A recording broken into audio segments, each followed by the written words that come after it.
ou santos ou nada mais queremos ser,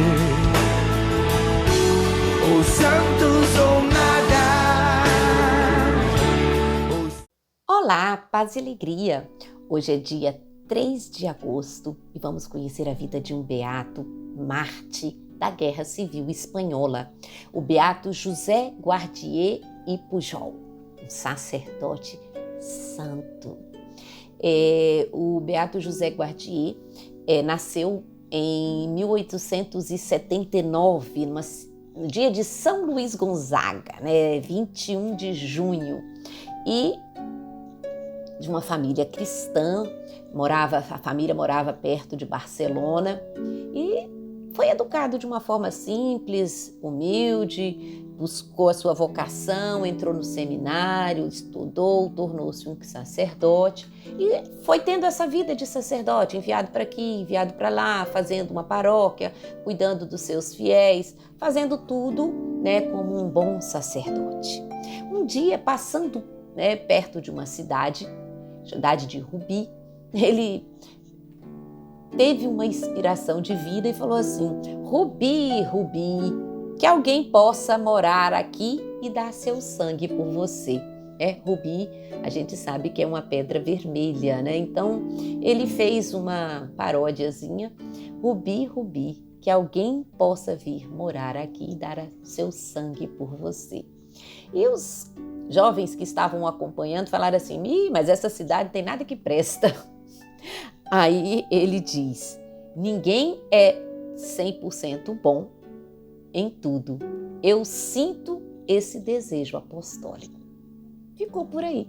Algum tempo depois, a providência divina fez com que ele fosse nomeado pároco da paróquia de São Pedro, na cidade de Rubi. Então ele parte para lá e é lá que ele vai consolidar o seu ministério. Incansável pregador, catequista, apaixonado, tinha um senso de humor. Olha, eu adoro quando fala assim que um santo tem um bom senso de humor. Por quê? Porque o sorriso, a alegria é aquilo que mais identifica um bom cristão, Porque é a felicidade que brota do encontro com Jesus.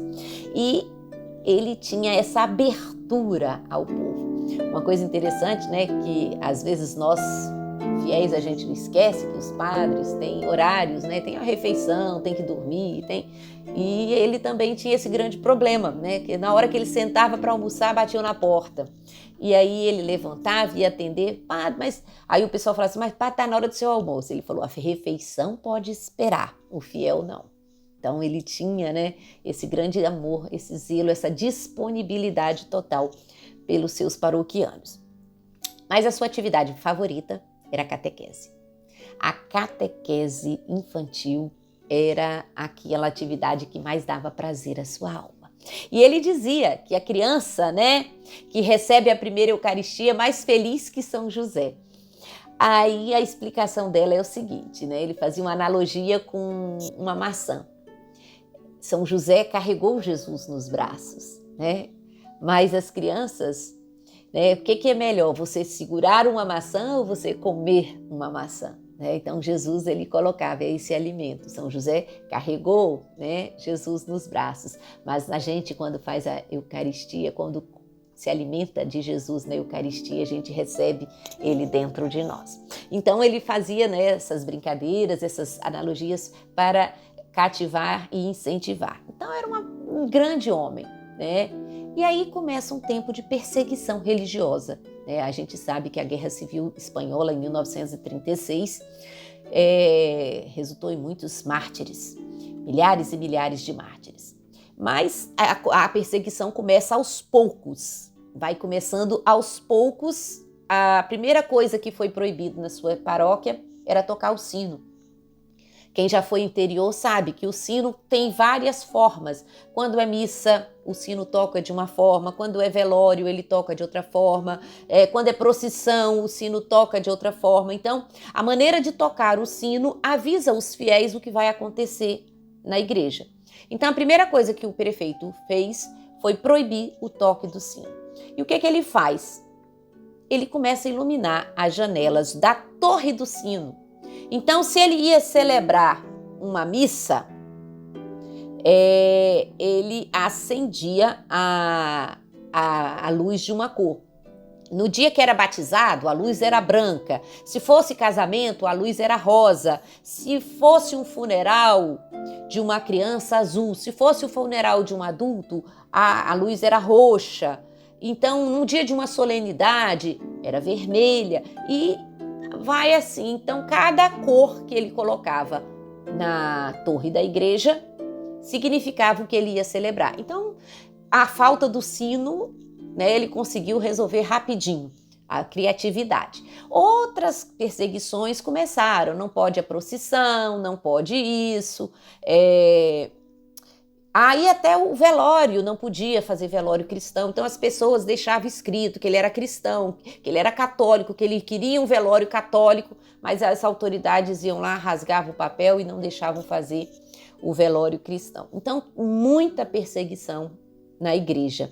Até que foi proibidas as procissões e no dia de Corpus Christi foi proibido a procissão de Corpus Christi por ordem pública, razão de ordem pública. E aí ele manda uma carta ao prefeito dizendo: esse ano Jesus vai permanecer dentro da igreja por medo de que, se ele sair, perturbe a ordem pública, aquele que é a pacificação dos povos.